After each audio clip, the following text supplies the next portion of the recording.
is one of the most important catalysts for data. And so almost all other data becomes more valuable when you add location and proximity to it. Without proximity and location, the data is a lot harder to consume.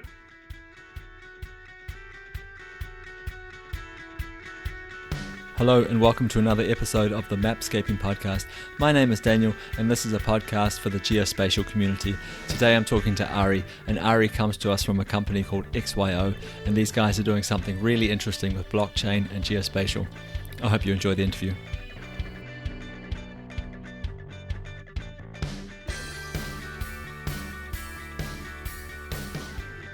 And today I'm joined by Ari, and he's going to tell us all about what he's up to in the world of geospatial. Ari, could you introduce yourself, please? Yes, of course. Well, thank you for having me on here. My name is Ari Tro. I am the CEO and the founder of a company called XY, which has a big portion of its XYO, which is called the XY Oracle. And I've been a software engineer and entrepreneur for many, many years, a couple decades now. And this is my latest endeavor that I've been working on for the last 7 years now. I guess I started in 2012. So it's been a pretty long journey so far, but we're doing some really interesting things with location and with blockchain. Excellent. So those are two really massive subjects. How are you mixing location with blockchain? Or maybe if we could start off with the location bit first. What's the important thing? What location? We've got plenty of location. What are you guys doing with it? Well, as you probably noticed, the company's name XY is specific for the location aspect because it's a coordinate system. We really function actually in a XYZT coordinate system, but XY is a little bit shorter for a name. We kind of started off in a world where we were using Bluetooth devices and IoT devices to gather real-world data from the world.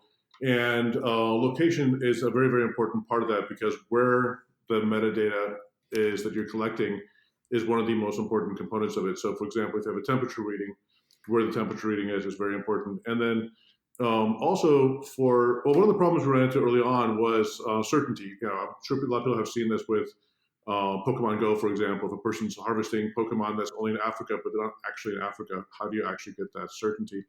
So in our years of working on this, one of our challenges was always data certainty for a lot of the data we collected, whether it was location data or other metadata.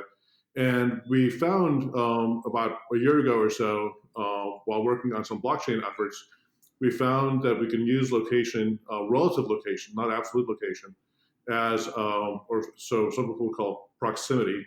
But we use that as a way in blockchain to increment the certainty of the actual position of something that happened in the real world using blockchain. So the location aspect of it is very, very important because location or proximity is one of the few heuristics we found that's actually co-optable by two parties, as opposed to temperature. The temperature never reads you back, but the other party, if there's two parties exchanging radio signals, for example, they can both sign a datagram that says they were both there.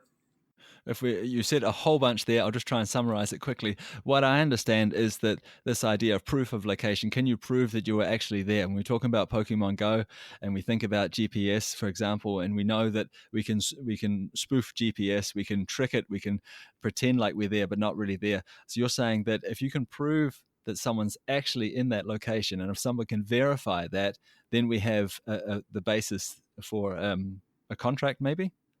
Correct. So one of the uses for this is using a smart contract where you can actually release a payment or do some other action based on a proximity interaction between two different devices, or even a real world location. So like payment on delivery is one of the most common use cases we talk about, where having a package arrive at your doorstep and then some crypto payment goes and fulfills the promise of actually paying for that delivery. So you don't actually pay for it until it's delivered. And having high certainty for that's obviously very important. So we focus generally on certainty over accuracy. Accuracy is obviously very important, but that's something which we've gotten better and better with many people out there. Google and all those companies are working on that effort. But certainty is something which we felt was left behind in many cases. So that's really where we went. And one of our big goals is this data-centric metadata cloud that we can talk about also. And one of the barriers for that for us over the last 7 years was the lack of certainty. And now that we've conquered, in our opinion, a lot of the certainty problems, we now have a lot of things which we couldn't do before that we can now do. I think that's really, you're highlighting a really interesting issue there in terms of geospatial, is that certainty. We have like put a lot of resources into accuracy, and I mean, how accurate do we have to be? But that's a really, I think that's a really interesting point. Certain, how certain are we there? And especially if we're talking about smart contracts, if we're talking about releasing a payment based on that we can prove the proof of location that you are there or this thing is in that location and you can verify it, then possibly the accuracy is not really that important. I mean, if you're 3 millimeters off or 3 meters off for that matter, the point is that the parcel, if we're talking about e-commerce, for example, the delivery has been made, it is at your address. Correct, correct. So I think in many, many cases, the certainty is way, way higher. Anywhere from logistics to food service to military applications, or even games like Pokemon. Certainty is something which often gets overlooked, but then eventually people realize that a very accurate reading that's false is not very useful. Yeah, that's true. Okay, so we've talked a little bit about the location side of it, um, and you're tying this to the blockchain. Why are you doing that? Well, so the interesting thing is we kind of have two blockchain aspects of our technology. One is the tying into the blockchain as far as being able to interact with a DApp or a smart contract, so a person can release a payment, and that's kind of a necessity as far as it's a cool way to show what our technology does. But really, what our white papers are about is using blockchain technologies, blockchain techniques, not necessarily a Bitcoin type decentralized ledger or shared ledger, but rather blockchains that are actually maintained on the edge by individual nodes that aren't shared ledgers. So these are actually independent private ledgers that we make with a blockchain, and they're co-signed with other parties as you go and interact with them. So the description I normally use for people is, imagine if when you're going through the world, you have to stop with every single person you run into, take out your camera, take a selfie, print 2 copies of that selfie, and then have yourself and the other person sign it. And each one of you takes a copy of it and then puts it in a sequential folder where you can't change the order of that ever. So imagine if you have this stack of selfies that you've generated over the last, say, 2 weeks. The information about and the certainty of where you've actually been, because you have hundreds or even thousands of different people who have witnessed and signed the fact that they've witnessed your proximity to them, it's very, very hard for you to go and claim that you were somewhere where you weren't, because that data thread is co-opted by so many different data points. And then their threads, if you go one more degree, their threads are co-opted the same way. So our system works the exact same way as that, except for we obviously realize it's not really practical for a person to go and take their camera out and take selfies. So our devices and our app on our phone basically does that cryptographically for you with just radio signals. So it's not a literal selfie, it's more of a figurative selfie. But it's a much easier way to think about it as far as that's why we call it bound witness, because literally we're using cryptographic signature to bind the data from 2 different witnesses of an event. So we're talking about a network of devices that are recognizing each other as they move around the world and confirming the location of the other device. Exactly, and storing that in an audit trail that's immutable. Yeah. Okay. And we talked a little bit before about e-commerce. We talked about this idea of smart contracts where the payment is only released when I can prove that that thing is at the location. Like in terms of e-commerce, when the package arrives at my address and it's been verified by this network, then the payment is released. What other use cases can you see for this? We've talked to probably 100 different potential and current partners and use cases, and so there's many, many of them. But some of the ones that are more interesting to me are, if you go to logistics again, proof of origin. One of the big problems people often have is counterfeit goods. And by counterfeit goods, I mean ones that actually work, but they're not made in the correct factory. So an example could be, uh, so if you need an airplane part and you want to certify that that airplane part was made in, say, Paris or in Seattle by the actual manufacturer, you can use proof of origin as far as you have an audit trail of all the locations that this thing has checked in, and you can prove mathematically that this device, at a minimum, traveled through the factory where it was manufactured. Now, if the Byzantine party can actually sneak their part, their fake part, into the originating factory and then ship it to you, that wouldn't be detectable. But it's a lot more difficult to do that than for a middleman to go and buy it from a secondary or tertiary supplier and pass it off as an original part.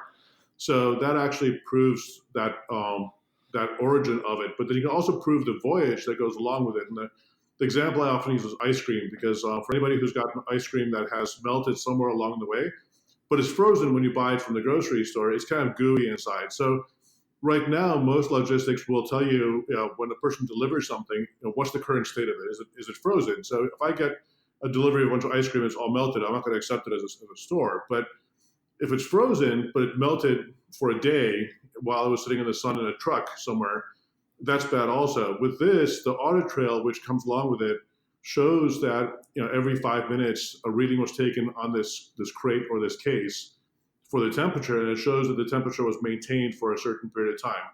Now, ice cream may not be that important, but if you take this and there are pharmaceuticals, for example, that require to be kept under a certain temperature or under certain conditions, same thing there. You can verify this with these different sensor readings, see the actual locations of where it was and the times of where it was. So you have a very secure audit trail to show the safety of that item. So I think food safety, pharmaceutical safety, those sorts of things I think are very, very important, because they're very difficult to actually certify. And then we can even take it to a more of a social aspect, where if you want to verify that a steak that you're eating is actually a free-range cow, you can look at the data of the cow before it was slaughtered and how much time did it spend walking and how far did it go. So, did it actually stay in one spot on the map for a year, or did it actually get to wander around for a while? And then this audit trail of the life of this cow is something which you can certify. So when you get a steak at a restaurant, it can be certified free range, as opposed to just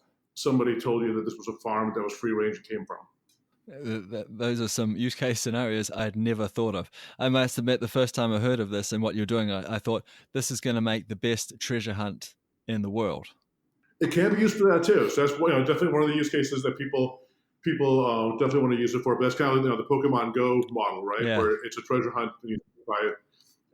So we definitely want to use it for that as well. But as far as practical commercial applications, there's a plethora of those as well. Yeah, and it sounds amazing, but it also sounds incredibly complex. I mean, you're going to have a huge network of devices, either that or maybe it's going to be a software solution at the end of the day, where all of our cell phones just have this software installed on them, and off they go. They begin recognizing and verifying each other as we move around the world. But I mean, to get this thing up and running today, what do you have this network? Is it around? Are you hooking into someone else's network, or are you building your own? And if so, how are you doing that?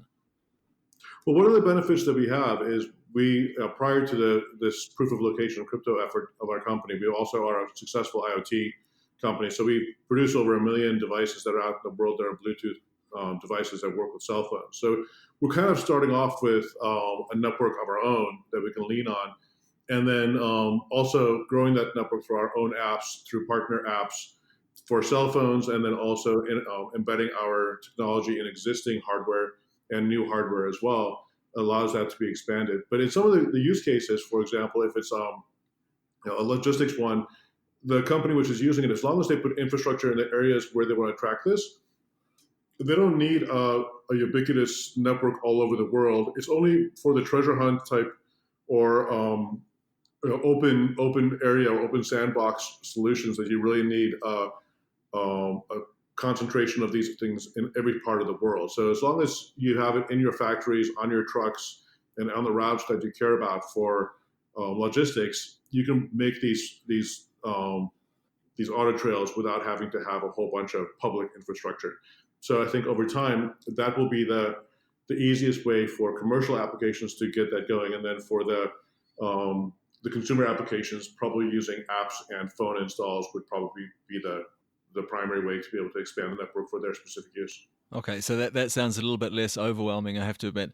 I was thinking, if I was a delivery company, for example, the idea of having to cover the world with devices and make sure they were connecting and retrieving that data from them somehow just sounded like an impossible task. But what you're saying is that a company or anyone looking to track items in this way could just install their own network just in points that were crucial for them. Correct. Like, if you ship from a certain port to a certain port, you just put them in those ports. You put them on your ships. You put them on railroad cars or wherever it is that matters to you.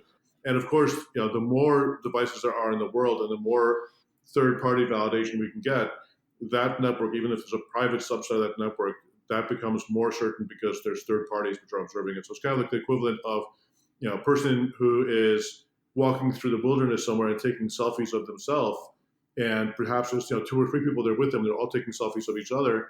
That's pretty substantial. But then if you walk through Manhattan or London or somewhere where there's a lot of people, you can take a bunch of selfies. But if everyone else is taking selfies of you as well, the difficulty of being able to fake a selfie becomes orders of magnitude more difficult. So definitely the concentration of people and devices is the network effect there makes the certainty approach 100% pretty quickly when you have a decent amount of concentration. And so it's not a linear growth in certainty with the number of witnesses that's in the area. It's actually more of a geometric growth of certainty. And where do you see this going in the future? I mean, we're all running around talking about blockchain like we did. I hate to make this comparison, but like we did, 5-6 years ago about big data. Is blockchain going to fade out, or is it going to be here? Is it here forever? Well, my view with blockchain is kind of a little bit atypical, I suppose, for most of the people out there. I think the technology is amazing. It's obviously one of the reasons why I've gotten involved in there. But I'm old enough to have been through the dot-com era as well, for example, and I view it very similarly to the internet and the web. So if you go back to the late '90s, and people were like, well, this internet thing is going to be here forever. It's going to be awesome, and people started making everything on the internet and all these different things, but they didn't think through a lot of those things. So if you look at the number of companies that still exist today from the dot-com era, like Amazon, for example, amazing company worth almost $1 trillion. There are all those huge success stories, but there's also a wasteland of failed companies from the dot-com era. I think the same thing's going to happen to crypto, because just adding crypto to any use case out there is not a smart thing to do, because in some cases crypto or blockchain makes a use case worse. The example I always use for that is dating. So you can take Tinder and add blockchain to it, and now you have a slower app that permanently records your dating history for you in public. Is this an app that anybody wants? Well, probably not. So I don't think blockchain plus anything is necessarily better.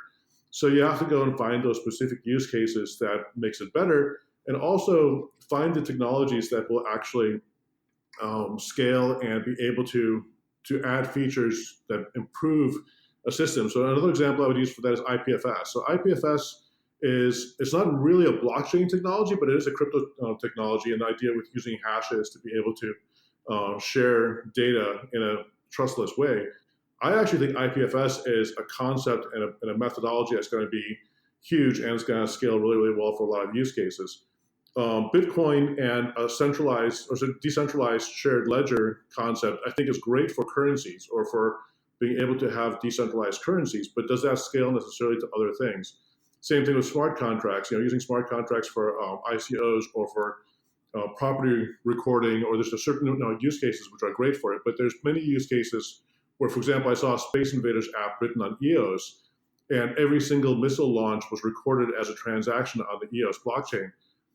Really cool proof of concept and really neat technology, but at the same time, is that something which is, from a business standpoint, a thing which makes sense? So I think there's going to be a lot of fall off from projects that weren't thought through from a business standpoint, but they're really interesting from a technological standpoint. But you have to kind of do both of those, and I feel our company has done both of those. We have a practical and useful and novel technology which we've created.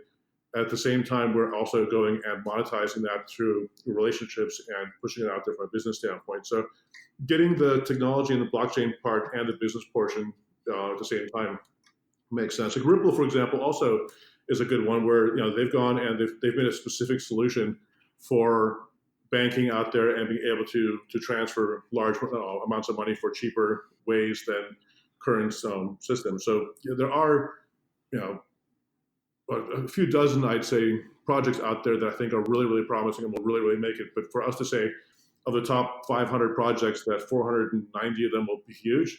I just don't think that's true. Just finding those 10 or 20 or 30 that are going to be huge is the goal, and it's not that easy. Yeah. I want to come back into a little bit about building this network. And you said before you were an Internet of Things company. What's the technology your network or your sensors are built on? And is this something I can download? Can I install it on my phone today, or is it a piece of hardware that I actually have to get from you, or can I get it from anyone? How does that work? Well, so we use an app for iOS and for Android. So our traditional or call it our legacy IoT solution is a find it location system. And so basically, you get a Bluetooth device or Bluetooth beacon, and the phone acts as a bridge and sends the data to the server, so it can remember the history of where something has been and show you on the map where those things are.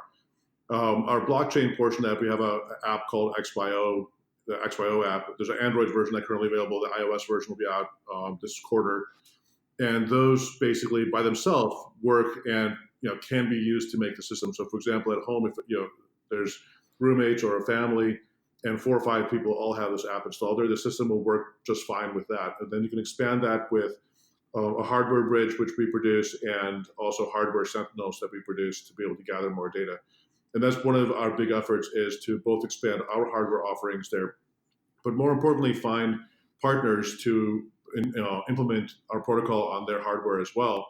So that way we don't have to make all the hardware in the system, because our goal at the end of the day is not to be a hardware company, it's to be a protocol and data company, because our fascination is with data and producing more data, making that data valuable, weeding out the bad data, and actually acting on that in a way that benefits users of apps. I know. I realize we're running out of time. You're a very busy person, and I appreciate you taking the time to talk to me. I just want to ask you one more question. Is location something that you are personally interested in, or was that just the best use case for your technology? Well, the thing which I'm personally really interested in is objectifying of the universe and the world. So the way I look at the world is, I used to call it Webble, where the idea is everything in the world, whether it's a person or a computer or an ant or a nail, they all have metadata about them that just exists, that just is, they have a history.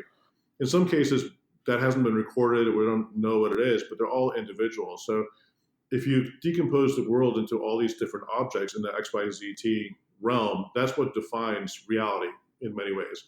And then there's different versions of reality. If you look at the data which I've collected in my mind and the way I perceive that XYZT reality, is different than how Larry does or you do, or each person has their own perception of that.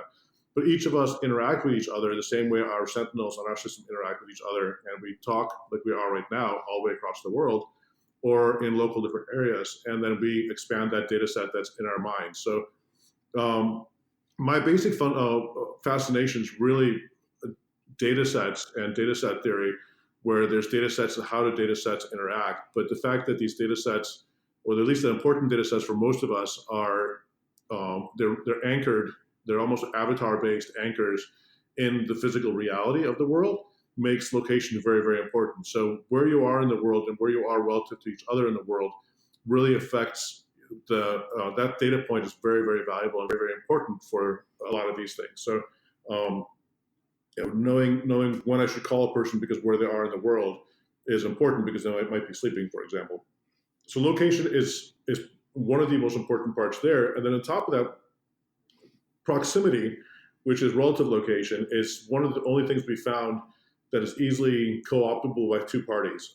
Most other sensor readings they require 3 parties to co-opt it. So, for example, 2 different parties both read temperature, and then they both sign a datagram saying that we both read this temperature and it's the same thing. But one of those things you want in all those datagrams is, well, how far apart were these 2 people, and then where in the world were they? So I personally believe that location and proximity is one of the most important catalysts for data. And so almost all other data becomes more valuable when you add location and proximity to it. Without proximity and location, the data is a lot harder to consume. Gotcha. Ari, I want to thank you so much for taking the time to talk to me. I really appreciate it. Before we head off, can you just maybe tell us where we can go to find out more about you and your company and what you're up to? Oh yeah, it's definitely. Please go to xyo.network. That is our website that talks a lot about our location concepts there and this whole project. xy.company is the corporate website that owns the entire system and that sort of a thing. So those are the two websites a person should go to. And then we also have a lot of presence on different social outlets on Facebook and on Instagram and those sorts of things. But if you just search or even Google for XYO Network, you'll find us all over the place. Excellent. Thanks so much. Well, thank you very much for having me on.